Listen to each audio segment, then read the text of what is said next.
주시는 하나님의 생명의 말씀은 구약성경 신명기 7장 6절에서 11절까지의 말씀입니다.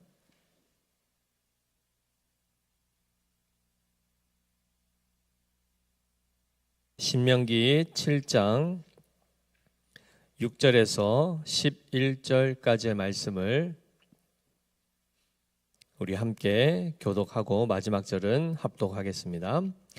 너는 여호와 내 하나님의 성민이라. 내 하나님 여호와께서 지상 만민 중에서 너를 자기 기업의 백성으로 택하셨나니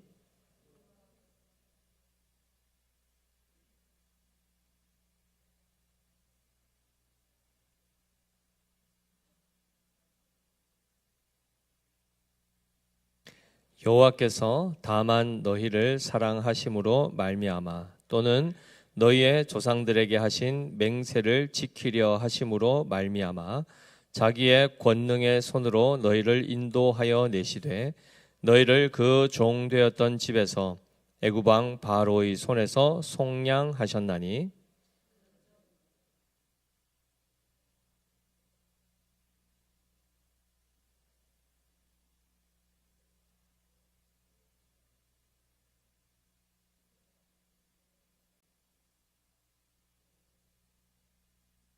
그를 미워하는 자에게는 당장에 보응하여 멸하시나니 여호와는 자기를 미워하는 자에게 지체하지 아니하시고 당장에 그에게 보응하시느니라.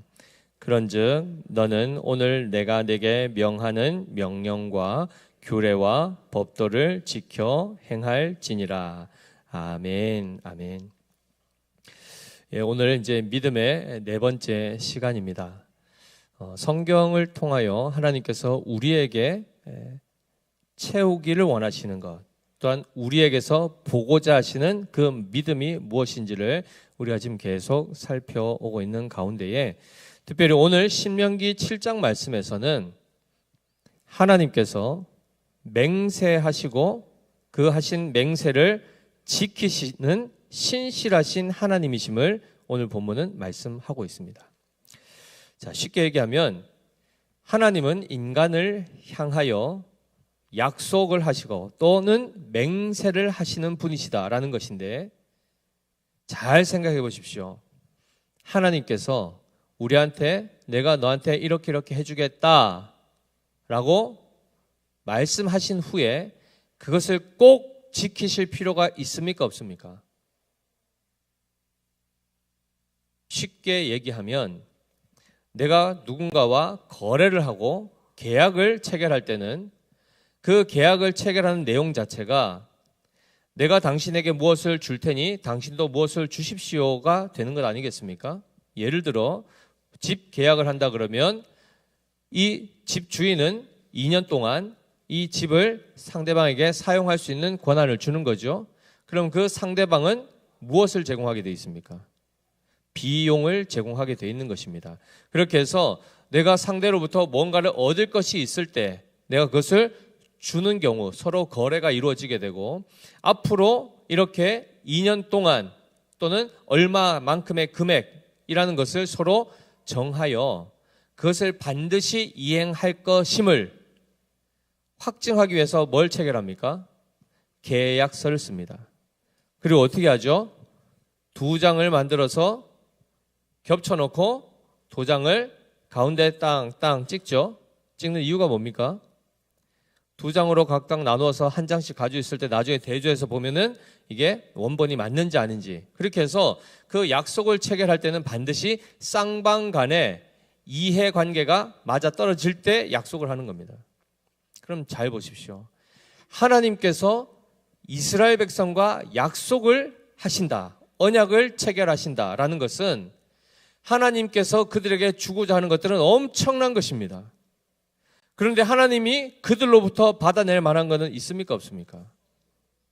없는 이런 계약 해보셨습니까? 믿지는 약속, 믿지는 계약, 거래 해보셨습니까? 밤잠이 옵니까? 안 옵니까? 예를 들면 핸드폰을 하나 사는데 좋은 거라고 해가지고 200만 원 주고 샀는데 나중에 인터넷 검색해 보니까 50만 원이다. 이러면 기분이 어떠십니까? 내 150만 원, 내 150만 원 하면서 밤잠이 옵니까? 안 오죠. 거래가 이것이 가치와 가치가 동등하게 어느 정도 서로가 이해관계되어 이것이 맞아 들어가지 않습니까? 그런데 한쪽만이 일방적으로 피해를 보는 계약을 하게 되면 기분 좋으세요, 나쁘세요? 그런 계약의 피해자 입장이라면 좋으십니까, 나쁘십니까? 당연히 안 좋죠. 그런데 지금 하나님이 이스라엘 백성과 체결하시는 이 언약을 잘 뜯어보면 하나님의 이 약속은 일방적으로 하나님이 손해나는 겁니다. 왜일까요? 왜일까요? 지금 보십시오. 7절에 뭐라고 되어 있습니까?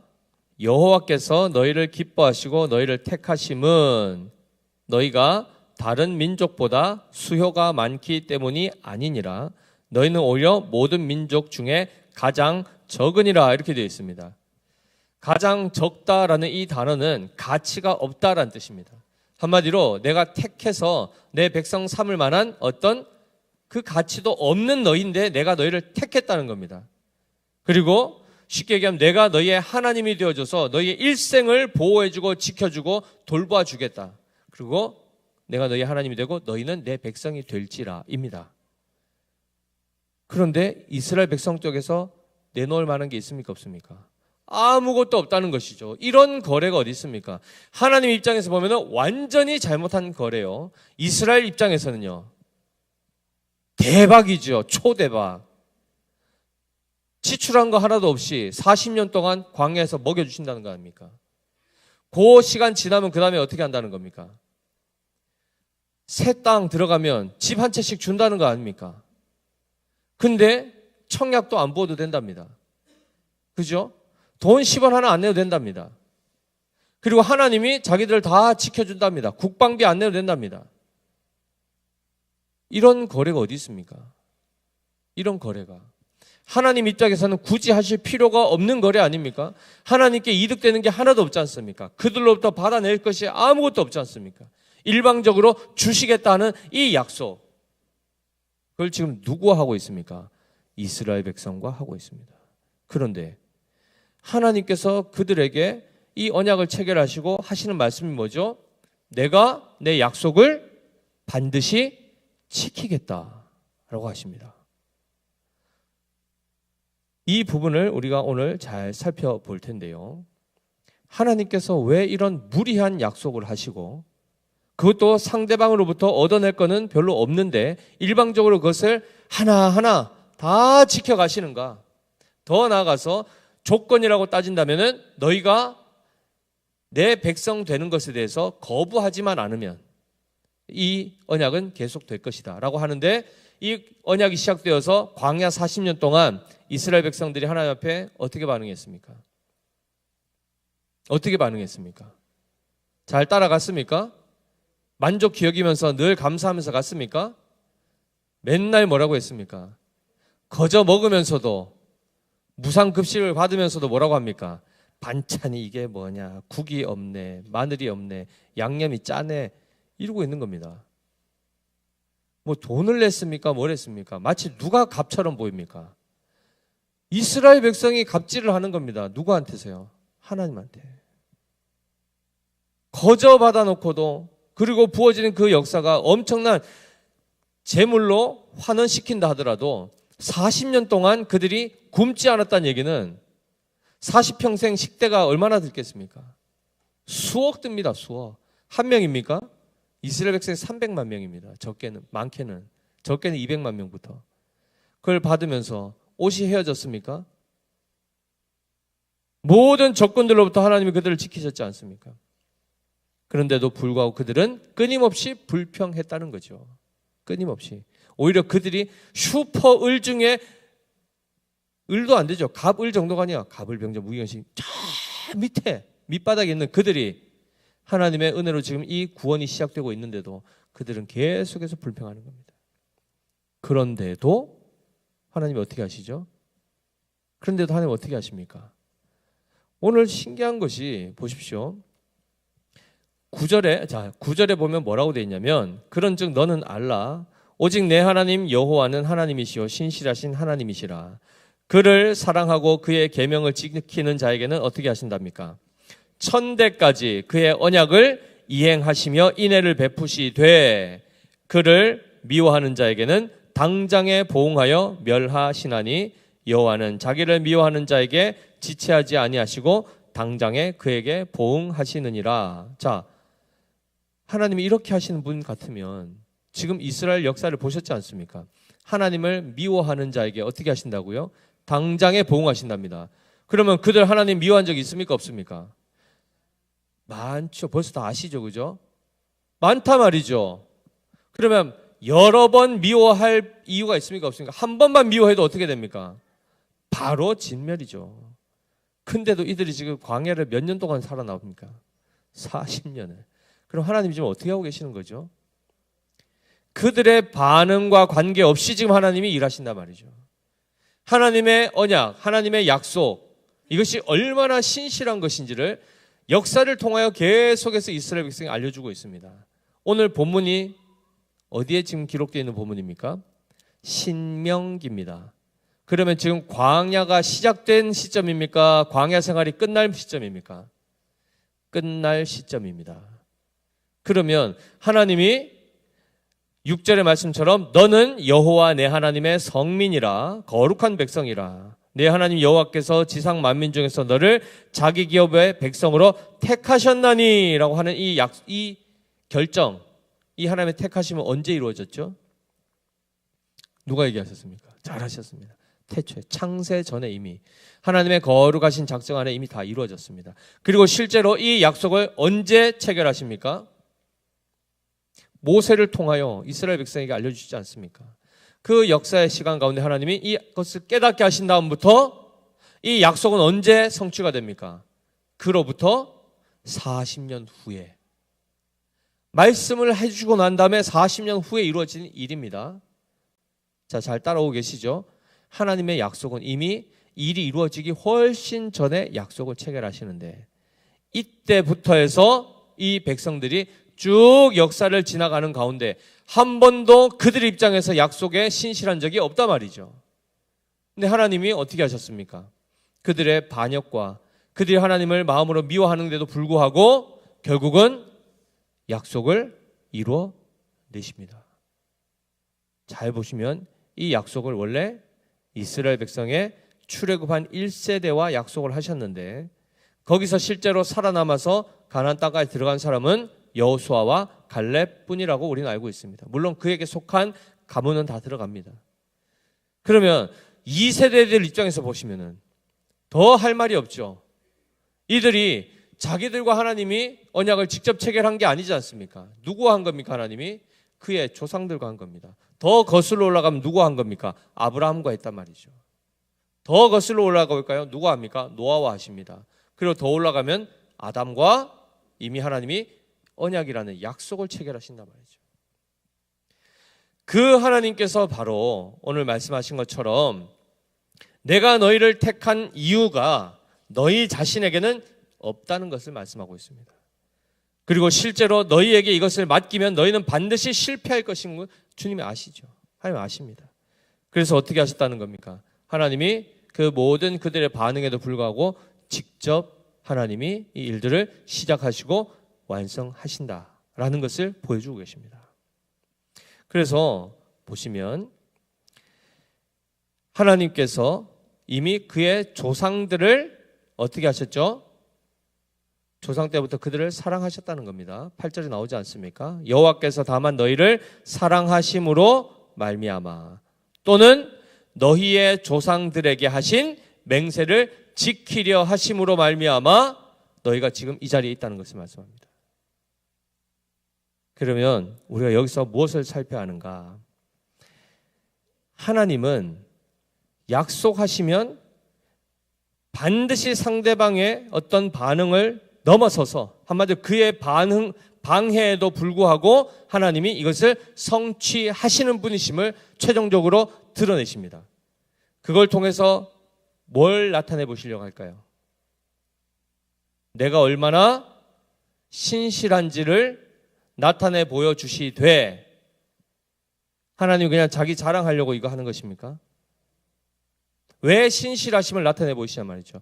굳이 안 해도 될 약속을, 어마어마한 약속을 하시고 굳이 그것을 중간에 하는 거 보고 아이고 이거 도저히 안 되겠다, 얘들하고는 안 되겠다 하면서 언제든지 취소해도 할 말이 없는 그때에 갱신하시고 다시 하시고 하셔서 결국은 완성하심으로 뭘 하려고 하는 걸까요? 뭘 하려고?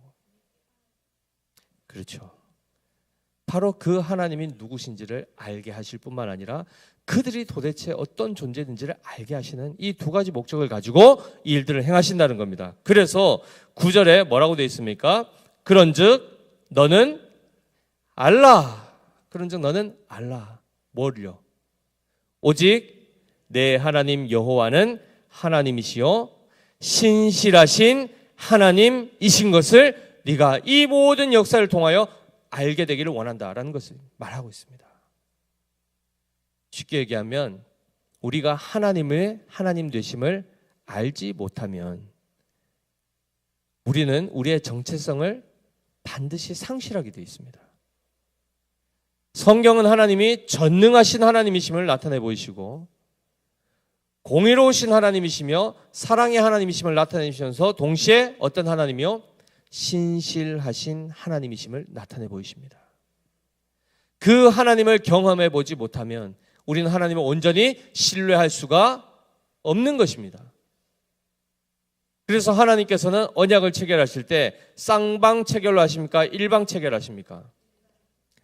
그것이 사실 엄청난 은혜인 줄 아셔야 됩니다. 그러니 그 가운데 마치 우리는 우리가 거기에 뭔가를 잘 반응하고 기여해서 이 모든 걸 완성하는 것처럼 착각할 때가 있단 말이죠. 구원의 완성에 있어서도 마찬가지입니다. 처음부터 끝까지 하나님이 시작하셔서 하나님이 마치심에도 불구하고 그 과정 안에는 하나님이 우리에게 어떻게 하십니까? 인격적으로 대하셔서 설명하시고 설득하십니다. 납득시키시고 항복시키신단 말이죠.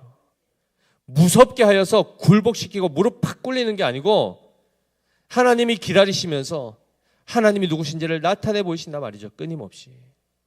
그러니 잘할 때만 하나님이 좋게 나타나셨습니까? 아니지 않습니까? 잘못할 때도 하나님이 어떻게 하십니까? 그들에게 선을 베푸십니다.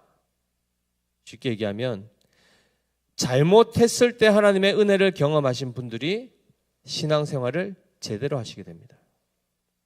무언가를 잘해서 어떤 보상을 얻기 시작하여 그 재미로 신앙생활을 하시는 분들은 온전한 신앙에 이르지 못합니다.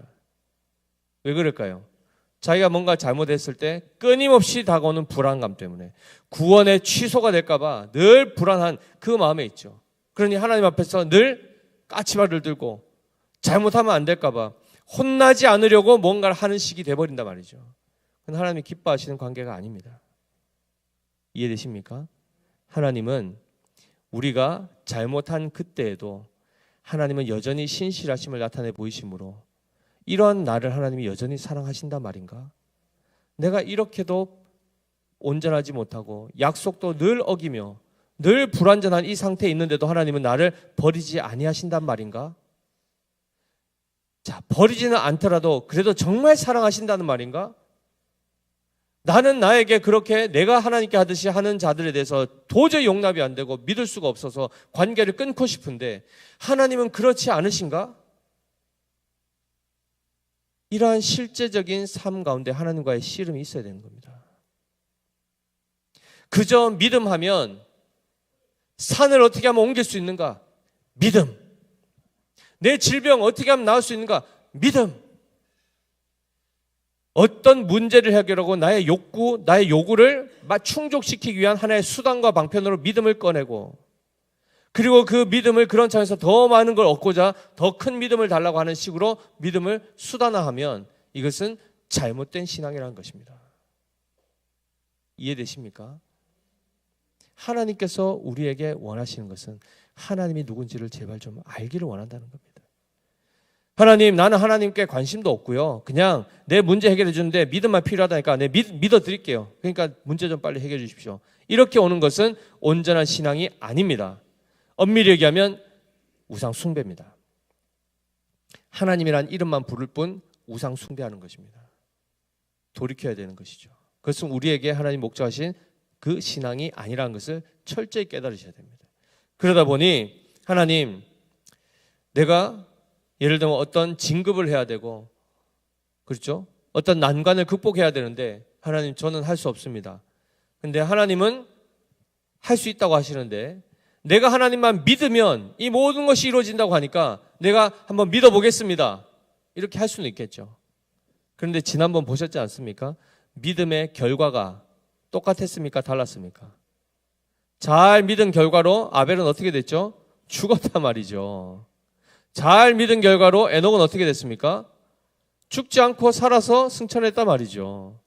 믿음이 단순히 죽고 사느냐의 어떤 그것을 결정하는 수단이 될 수 있습니까? 없습니까? 그거 무관하더란 말이죠. 무관하단 말이죠. 어떤 사람은 우리 청년들, 우리 학생들 가운데, 야, 저 친구는 믿음이 좋으니까 앞으로 탄탄대로다. 그럼 그 친구는 뭐 시험에 무조건 다 붙습니까? 감기 한 번 안 걸립니까? 그게 아니지 않습니까? 믿음은 단순히 어떤 문제를 극복하는 하나의 방편이 될 수가 없습니다. 그것은 수단이 아니라 실제 성도들의 삶의 내용이 되어야 됩니다. 그 말은 무슨 말인가? 내가 하나님이 누구신지를 인생을 통하여, 말씀을 통하여 알게 되고, 그리하여 그 하나님을 알수록 정말 그 하나님을 온전히 신뢰하는 자리로 인도함을 받고 있는 그 자체. 그래서 내가 지금도 하나님 한 분만을 의지할 때 마음 안에 주님으로 말미암는 참된 평안과 안식이 있고, 그리고 주님 때문에 두려워하지 않을 수 있는 이 상태를 가지고 하루하루 살아가는 것 자체가 구원입니다. 그 자체가 복입니다. 내가 이렇게 하나님을 믿어주면 뭐 주실래요가 아니고, 내가 하나님 앞에 이렇게 순종하면 뭐 주실래요가 아니고, 내가 하나님 사랑하면 하나님 또 다른 뭘 주실래요가 아니라는 겁니다. 그 다 우상 숭배라는 겁니다. 그거 하려고 오실 거면 안 오셔도 됩니다.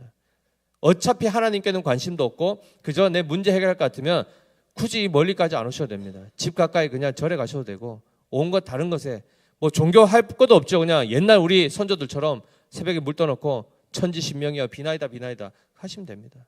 왜일까요? 똑같이 아무 일이 일어나지 않을 것이기 때문입니다.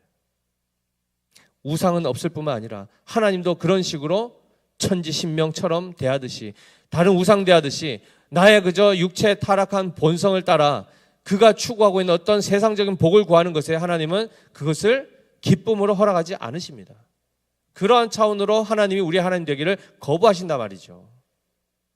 상황과 환경을 다 초월해서 진정으로 하나님을 의지하고 신뢰하는 하나님의 하나님 되심을 나타내 보이셨을 때 그것을 제대로 받아들이고 그 하나님을 온전히 의지하는, 어떤 조건과 어떤 대가와 상관없이 신실하신 하나님을 온전히 신뢰하는 그 상태가 되는 것 자체를 원하신단 말이죠. 인격적으로 하나님을 대할 수 있는 우리가 되기를 원하신단 말입니다. 그래서 오늘의 이 말씀을 통해서 잘 기억하셔야 될 것은, 하나님이 약속하신 하나님이시다라는 것은 상대방을 일단은 인격으로 대하는 겁니다. 사랑하는 성도 여러분, 제가 여러 번 말씀드렸죠. 물건과는 우리가 직접적으로 인격적 교류를 합니까 안 합니까? 물건과는 합니까 안 합니까? 하지 않죠. 왜죠? 왜 안 합니까? 쉽게 얘기하면 이 컵하고 제가 대화를 한다 그러면 당장 어떤 생각이 드십니까? 저보고 손가락을 갑자기 귀 옆으로 해서 돌리시는데 뭐 이런 거죠, 그죠? 목사님 이상하다 이렇게 되는 겁니다. 비인격체와는 실제로 소통을 할 수가 없습니다. 왜요? 그는 감각이 없기 때문에 반응을 할 수가 없죠. 하나님이 우리를 그렇게 대하지 않으신다는 겁니다. 하나님이 그냥 떡 주무르듯이 그냥 막 이렇게 주물럭 해가지고 마음대로 하시는 그 방식을 취하지 않으신다는 겁니다. 우리 하나님이 어떤 것을 요구하시죠. 그럼 우리가 따르기도 하고 따르지 않을 수도 있는 길들을 끊임없이 우리에게는 허락하십니다. 하나님이 가장 기뻐하는 것은 뭘까요? 온 마음을 다해 하나님을 사랑하고 늘 주님의 말씀 가까이 나온 것을 원하십니다. 그런데 우리는 어떻습니까? 가고 싶으면 가주고 가기 싫으면 안 가고, 우리 마음 아닙니까? 근데 오늘 본문대로 하면 어떻게 되죠? 하나님을 사랑하면 하나님이 언약을 1000대까지 베푸시는데 하나님 미워하면 어떻게 된다는 겁니까? 당장 보응하신다는 겁니다. 이 봉이 뭐죠? 언약 깨신다는 겁니다. 없던 걸로 하자 하는 겁니다. 네 마음대로 살아라. 끝나는 겁니다. 자, 그러면 우리는 한 번 주일날 한 번 빠지면 천국을 넘어가는, 보통 요단강을 건너간다는 비유를 하는데, 거기에 만약에 그때 한번 얘기 드렸죠. 징검다리가 착 있다 그러면 주일 빠질 때마다 징검다리 하나씩 빼낸다 그러면 천국 어떻게 건너가시겠습니까? 매 주일 지금까지 한 번도 안 빠지고 오신 분들이야 착 걸어가시겠죠. 그런데 퐁당 하신 분들은 착 가다가 착 가야 되고 2주 연속 빠지시면 어떻게 됩니까? 예? 가랭이 찢어지는 겁니다. 하나님이 만약에 정말 우리의 반응에 따라 그대로 언약대로 실행해버리시면 어떻게 될까요? 천국 갈 사람 아무도 없다 정도가 아니고 우리는 그 자체로 죽음입니다. 죽음이라니까요. 우리가 로마서의 말씀을 쭉 살피면서 다만 내 고집, 그 고집 때문에 회개하지 아니하는 그 모습, 그걸 얘기했죠. 그죠? 그 고집이라는 단어가 뭘까요? 고집, 한자로 풀면 굳을 고자에 잡을 집자입니다.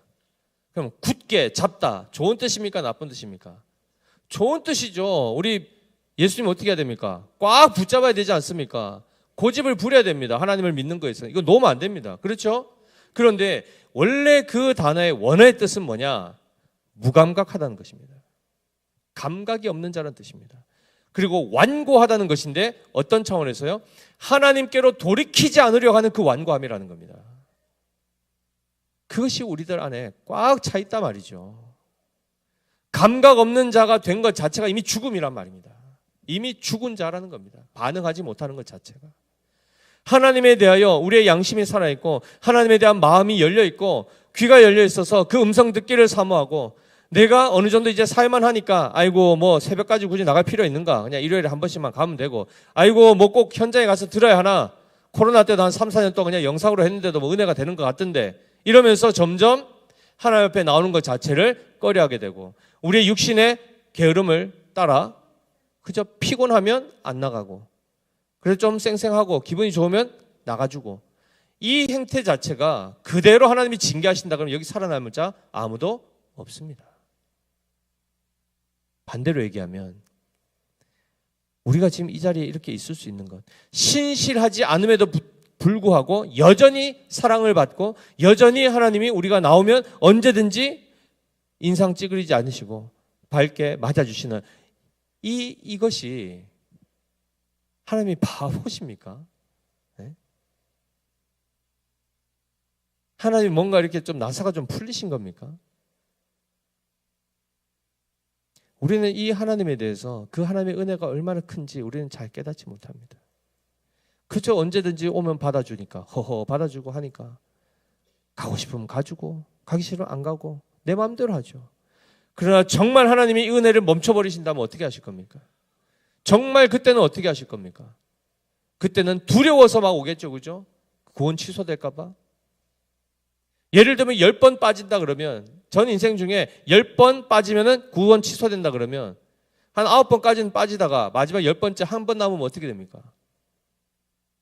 한 번 남았는데 코로나 걸려가지고 쓰러질 것 같은데 한 번 빠지면 지금까지 했던 게 다 무너진다 그러면 나옵니까? 안 나옵니까? 기어서라도 나오죠. 아니면 어떻게 합니까? 지난주 수요일 말씀처럼 전화해가지고 침상째로 나 좀 들고 가라도 가라 해가지고 또 네 분 또 힘센 우리 장로님들하고 다 그죠? 해가 또 막 그렇게라도 오지 않겠습니까? 근데 하나님이 그 방식을 쓰십니까? 안 쓰십니까? 그 방식을 안 쓰시다는 것은 우리를 정말 인격적으로 대해 주신다는 겁니다. 거기에 굉장히 우리는 감사해야 될 뿐만 아니라 그 신실하지 아니하는 사람을 끝까지 한번 사랑해 보셨습니까? 우리 결혼식 때 다 뭐라고 서약하죠? 성도들 다 있는 데서, 하객들 다 있는 데서 뭐라고 합니까? 검은 머리 팥불이 될 때까지 뭐 한다고 합니까? 사랑한다 하지 않습니까? 그리고 얼마 동안 사랑하셨습니까? 맨날 염색하니까 뭐 팥불이 될 뭐 시간이 없죠. 그죠? 사랑 얼마 동안 해보셨습니까? 벌써 신혼여행 딱 가면서부터 그죠? 투닥투닥거리고 그죠? 우리가 하는 서약, 우리가 하는 그 진심 오래 갑니까 안 갑니까? 가지 않습니다. 그럼 우리는 우리에게 약속했다가 약속 어긴 사람들을 어떻게 봅니까? 인간 취급합니까 안 합니까? 합니까 안 합니까? 거래처가 맨날 계속 물건 빵꾸 내고 하면 우리 임 장로님 그 거래처랑 계속 거래하십니까 안 합니까? 왜 안 하십니까? 신뢰가 안 되니까 손해가 막심하죠. 그런 사람들하고는 계속해서 거래를 할 수가 없는 거예요. 약속을 할 수가 없는 거죠. 그런데 지금 우리 하나님이 우리에 대해서 어떻게 하신다고요? 그 약속을 신실하게 이행해 가신다는 겁니다. 끊임없이 손해를 받고 끊임없이 하나님이 상처를 받으시고 끊임없이 마음에 답답함을 가지시면서도 어떻게 하신다고요? 그거를 감수해 내십니다. 그리고 나서 그 차원에서 우리의 불신앙과 불순종과 어그러지고 하나님 앞에 반역하고 마음에 하나님 두기를 싫어하는 그 모든 상태에서도 그 상처를 받으시면서도 끊임없이 그들과 가까이 하시는 하나님, 그 하나님으로서 그들에게 하나님을 나타내 보이시는 겁니다. 40년이 지난 후에 신명기의 이 시점에 왔을 때 하나님이 내가 여전히 너희를 사랑한다 라고 말씀하시는 것이고, 내가 여전히 너희를 향한 나의 언약을 지킬 것이다 라고 말씀하는 겁니다.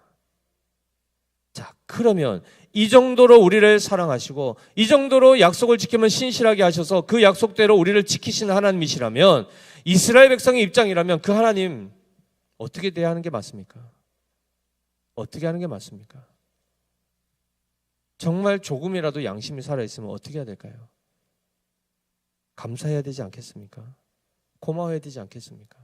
그들의 존재가 사막에서, 광야에서 적군들에 의해서 칼날에 죽을 수도 있었고, 질병 때문에 죽을 수도 있고, 먹을 것이 없어서 굶어 죽을 수도 있는 그 상황에서 그들이 40년을 살아와 냈단 말이죠. 그의 후손이 여전히 생존했단 말이죠. 1세대는 들어가지 못해도 2세대들이 정말 값없이 그 가나안 땅에 들어가서 엄청나게 풍성한 은혜를 누리게 됐단 말이죠. 그러면 부모 세대 입장에서 감사합니까 안 합니까? 감사하죠. 자녀 세대에서 감사해야 됩니까 안 해야 됩니까? 해야 되는데 해야 하면 마땅하지 않습니까? 그런데도 그들의 입에서는 여전히 뭐가 나오죠? 불평, 불만이 나오더라는 것입니다. 자, 사랑하는 성도 여러분, 하나님에 대하여 어느 정도 아십니까? 내가 믿는 하나님 어느 정도 알고 계십니까? 아, 내가 믿는 하나님은 이런 분이야 라고 딱 누구한테 만난 사람한테 소개할 수 있습니까 없습니까? 어느 정도로 할 수 있습니까? 저와 우리 믿음의 교회 성도들은 교제한 지 얼마 됐습니까? 1년쯤 되셨죠. 1년 전에 아셨던 저와 1년 후에 저를 아시는 것 차이 있습니까 없습니까? 있죠. 그러면 처음에 저를 만나신 분들은 다른 분한테 우리 목사님 이렇다 저렇다 얘기할 게 많습니까 적습니까? 거의 없죠. 저를 모르시니까. 근데 지금은 그래도 우리 목사님 담임까지 됐지 않습니까? 와, 우리 담임 목사님 해서 다른 분들한테 야, 우리 목사님은 이래 저래 뭐 이런 얘기 할 거 많습니까 없습니까? 좀 생기셨죠, 그죠? 좀 생기셨단 말이죠. 물론 좋은 것도 있겠지만 안 좋은 것도 있을 수 있습니다. 처음엔 피부가 뽀했는데 갈수록 빨개지고 있다 하면서 하여튼 뭐 여러 가지 얘기도 할 수 있겠죠. 삶을 교제함 가운데 점점 알아가게 되면 상대방에 대해서 누구에게 이야기할 때 충분히 많은 것들을 이야기할 수 있습니다. 지금까지 신앙생활 얼마나 하셨습니까? 각자가 다르겠지만 30년에서 많게는 5, 60년까지 하신 분도 계시겠죠. 그런 분이라면 하나님을 도대체 얼마나 경험하신 겁니까? 무수히 많이 경험하셨을 거 아닙니까? 그러면 그런 분들에게 하나님이 누구십니까? 라고 물으면 뭐라고 설명할 수 있겠습니까? 할 수 있는 게 많아야 됩니까? 적어야 됩니까? 많은 게 정상 아닙니까? 근데 지금도 아이고 글쎄 나는 뭐 잘은 모르는데 이게 겸손 아닙니다. 겸손 차원에서 하는 건 모르겠지만 겸손 아닙니다. 무슨 말이죠? 하나님을 아는 것에 관심이 없었다는 겁니다. 그럼 그저 뭘 한 겁니까? 그러한 경우에는 왔다 갔다 하는 겁니다. 그냥 왔다 갔다. 이것을 가지고 그래도 내가 신앙생활 나는 그래도 자리를 지켰다. 내놓을 만한 겁니까? 하나님을 모르면 꽝입니다. 하나님을 모르면 끝나는 겁니다. 그런데 하나님은 감사하게도 우리가 보물찾기 하듯이 계속 찾아가지고 막 이렇게 해야 겨우 알 수 있는 분입니까? 그렇지 않습니다. 수없이 자신을 나타내 보여주시고 수없이 하나님이 어떤 분이신지를 알려주신단 말이죠. 그렇기 때문에 그러한 차원에서 우리의 믿음이 마지막 날 완성이 되었다고 하면 우리는 그때 하나님 옆에 뭐라고 해야 될까요? 감사죠. 감사밖에 없습니다. 과거의 인생 가운데 내가 뭔가를 잘해서 여기까지 왔다고 생각하는 분들은 아직 신앙이 뭔지를 정말 모르는 겁니다. 우리는 하나님 앞에 신실하지 않았습니다. 지금도 잠깐씩 흉내만 내는 것이지 정말 하나님의 마음에 흡족하게 하나님을 온전히 사랑하고 하나님 위해서 정말 목숨 아낌없이 내어줄 수 있는 그런 믿음이 우리 안에 있습니까 없습니까? 안 보이지 않습니까? 진심은 있을지라도 실제로 그렇게 삶 살아내십니까? 안 되더란 말이죠. 안 되는 우리를 보니 매번 우리가 기도할 때마다 어떤 기도를 하죠? 회개의 기도가 끊임없이 나가는 겁니다. 그런데 감사한 건 뭡니까?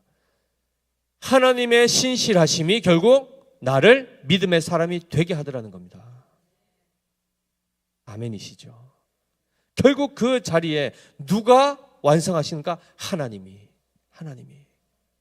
그래서 그 믿음 없던 사람이 최종적으로 어떤 믿음을 가지게 되고 순종하지 않았던 자가 순종하게 되는 이 과정 가운데에 때로는 불순종하기도 하고 순종하기도 하는 이 과정이 반복되지 않겠습니까? 그런 성실하지 않은 가운데도 마지막 영광의 자리에 올라갔다 그러면 그래도 내가 뭔가 조금이나 했으니까 갔다라는 생각하면 됩니까? 안 됩니까? 안 된단 말이죠. 우리 안에는 선이 나올 수 있는 그 근거가 하나도 없습니다. 하나님한테 한마디로 말하면 사랑받을 만한 행동을 한 게 하나도 없습니다. 다만 하나님께서 너희를 기뻐하시고 너희를 사랑하심 때문이요. 조상들과 하신 그 언약, 그 맹세를 하나님이 지키시는 신실하신 하나님 때문에 이 모든 결과가 나타난다는 겁니다. 그렇기 때문에 구원의 시작과 구원의 과정과 구원의 완성, 곧 예수 그리스도를 믿음으로 구원이 시작될 뿐만 아니라 그 과정에도 계속 우리는 둘째 날도 셋째 날도 계속해서 예수를 믿고 살아가고 마지막까지 믿어 영원한 천국에서 영원히 믿는 그 자리로 가게 될 터인데 그 과정 안에 이 믿음이 누구로부터 오는가를 정확하게 기억하셔야 된다는 겁니다. 우리 안에서 신앙을 꺼낼 수는 있는데 온전하지 않습니다. 쉽게 얘기하면 부패한 신앙입니다. 썩은 것입니다. 얼마 가지 못해 다 사라질 것들입니다. 그러나 하나님이 우리 안에 끊임없이 뭘 하신다는 겁니까? 하나님의 신실하심을 드러내심으로 끊임없이 우리가 하나님을 만나고 알게 되면 알게 될수록 자연스럽게 믿음이 생길 수밖에 없도록 하나님이 역사하신다는 것입니다. 바로 이것이 믿음의 본질이요. 믿음이 어디서부터 생겨나서 어떻게 형성되고 어떻게 완성되는지를 나타내 보여주는 말씀드린 것입니다. 전능하신 하나님을 육신의 질병의 치유를 통해서 한번 경험하셨습니까? 가난할 때 하나님이 그 재정을 채워주심으로 가난을 극복하여 부유한 하나님을 경험하셨습니까? 거기서 멈추면 우리가 어떻게 될까요? 하나님을 끊임없이 하나님의 전능, 그 능력과 하나님의 부요, 그 부를 끊임없이 그의 손에서 받아내기 위해서 믿음을 꺼내놓게 된단 말이죠.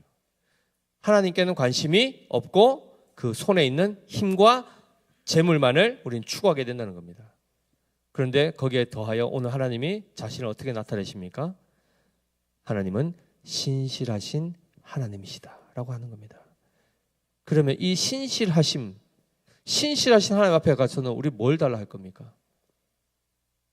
전능하시면 그 힘 빌어가지고 내가 하고 싶은 거 할 수 있고 돈이 있으면 돈 받아가지고 뭘 할 수 있는데 하나님이 신실하심하고 나하고 무슨 상관입니까? 받아낼 게 별로 없지 않습니까? 근데 하나님은 자기의 신실하심을 나타내셨단 말이죠.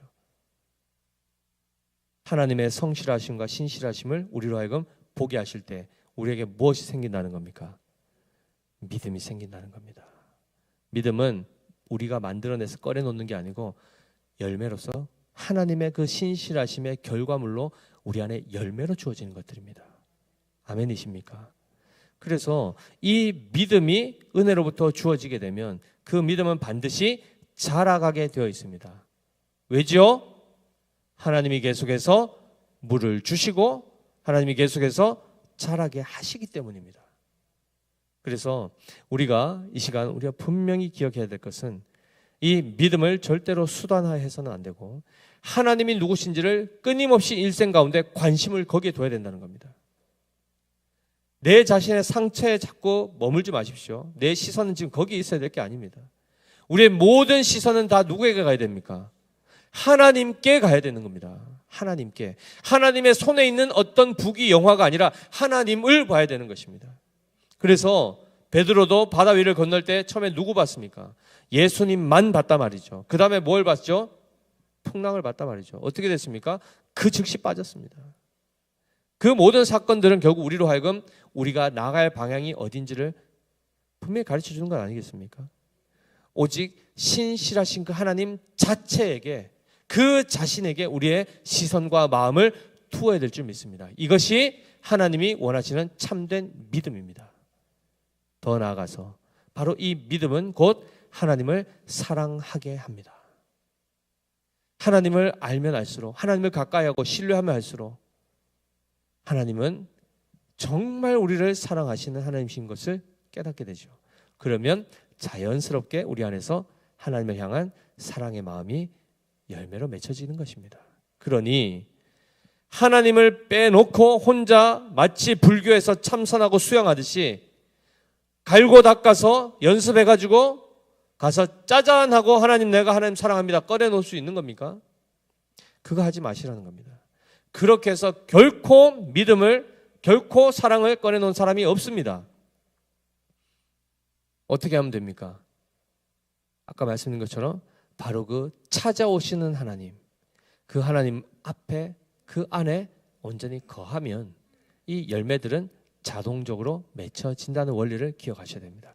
그렇기 때문에 그러한 차원에서 내가 하나님을 가까이 하는 이 삶, 이미 나를 하나님께서 먼저 택하여 주시고 나를 찾아와 주시고 만나 주시고 말씀하여 주시고 인격적으로 대해 주시는 이것 자체가 정말 큰 은혜임을 기억하고 그분이 다가오셨을 때 문을 두드리실 때 어떻게 하라는 겁니까?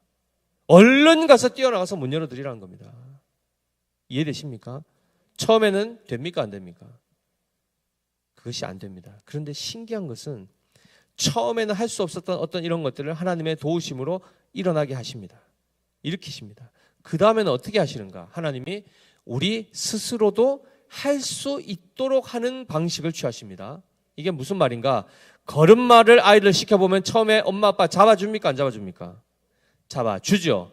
근데 계속 잡아줍니까? 어떨 때 잠깐 어떻게 하죠? 놓죠. 언제 놓습니까? 쓰러질 할 때 놓습니까? 이렇게 지가 중심을 잡을 것 같을 때 어떻게 하죠? 잠깐 놓죠. 그러다 비틀거리면 어떻게 합니까? 다시 잡죠. 왜 잡았다 놨다 잡았다 놨다 합니까? 변덕을 부리는 겁니까? 아니죠. 무엇입니까? 스스로 설 수 있도록 하기 위한 방편일진데 그러면 놓는 행위도 은혜입니까? 아닙니까? 은혜입니다. 붙드는 것도 은혜입니다. 그러니 하나님이 우리에게 하시는 모든 것은 다 은혜요. 그 은혜의 결과로 내가 자라게 되는 것입니다. 그렇기 때문에 하나님은 우리에게 때로는 해보라고 말씀하시는 겁니다. 네가 스스로도 해봐라. 그리고 그 결과를 가지고 다시 그것에서 돌이키기도 하고 하는 이 과정들을 하나님이 하신다는 것입니다. 사랑하는 성도 여러분, 하나님은 없어도 되거나 그분과의 관계를 맺는 것 자체는 무관심한 채 그저 무엇인가를 얻어내기 위한 수단으로 믿음을 꺼내놓으려 하거나 또는 그러한 차원에서 더 강한 믿음을 소유하려고 한다면은 진짜 믿음의 본질이 뭔지 전혀 모르는 어리석음의 삶으로 들어갈 수밖에 없습니다.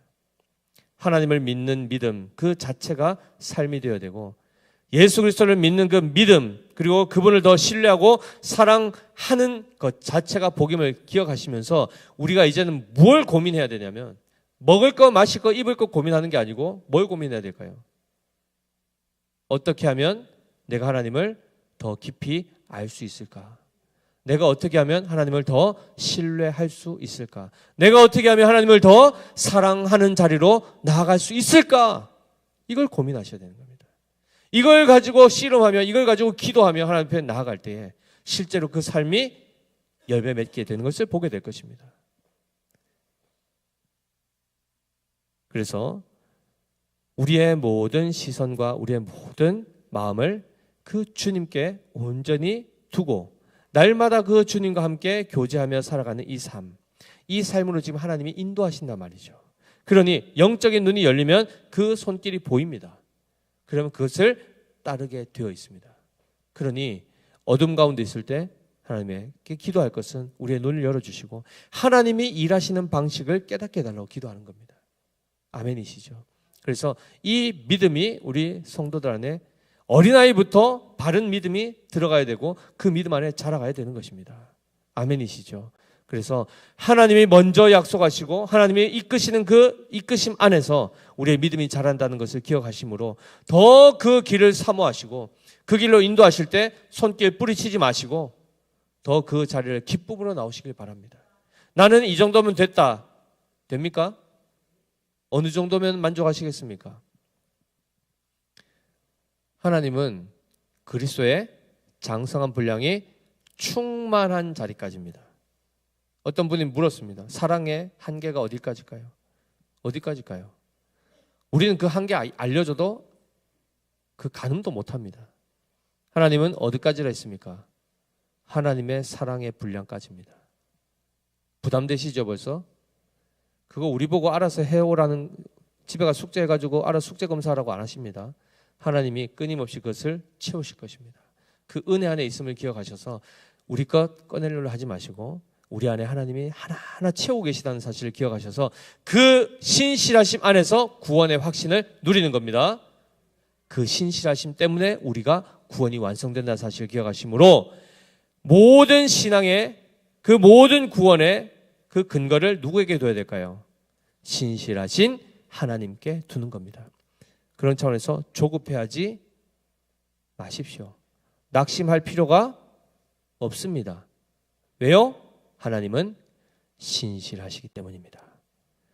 우리가 믿는 하나님, 우리가 믿어야 할 하나님이 바로 신실하신 하나님이심을 분명히 성경을 통해서 오늘 말씀해 주셨음을 기억하시므로 우리 믿음의 교회는 하나님으로부터 오는 믿음으로 온전히 채워지고 하나님의 신실하심이 반드시 우리로 하여금 온전한 열매가 맺혀지는 하나님의 사람으로 세우실 것임을 기대하심 가운데 기도하며 그 길에 우리가 들어서고 달려가야 될 줄 믿습니다. 이 은혜가 충만하시기를 예수님 이름으로 축복합니다. 기도하겠습니다. 하나님 아버지, 우리는 끊임없이 하나님께 대하여